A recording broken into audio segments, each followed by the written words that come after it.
In this video, you are going to learn how to use a defibrillator in the event of someone suffering a cardiac arrest.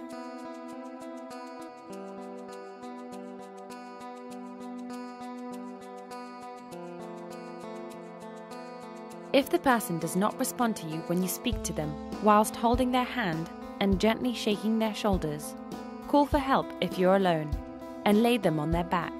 Check their breathing by placing one hand on their forehead and the fingers of the other hand under the tip of their chin. Carefully tilt their head backwards and lift their chin so as to fully open their airways.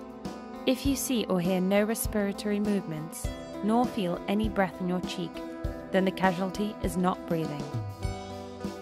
Call the emergency services. Ask someone else present at the scene to bring a defibrillator. While awaiting the emergency services, expose the casualty's chest and begin chest compressions by pressing down on the center of their chest at a rate of 2 per second. If you're alone, do not perform any chest compressions, but go and find a defibrillator if there is one nearby. Once the defibrillator has been brought to the casualty, turn it on and follow the instructions that it gives, or that come with it. Take out the electrode paddles from their packaging, remove their protective film, and place each electrode as illustrated in the diagram, included on the packaging or on the electrode itself.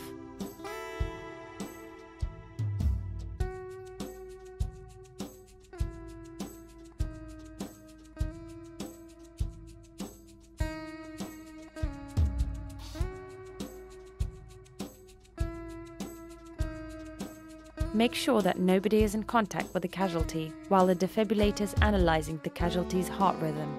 Follow the instructions of the device, which will indicate whether you should administer a shock or continue with chest compressions. Continue in this way until the emergency services can take over, or until the casualty begins breathing normally again. This device can even be used on children and infants, normally with a special adapter or using pediatric electrodes. If the absence of these adapters or special electrodes, an adult defibrillator can be used. Place one electrode on the chest and the other on the back at the level of the chest.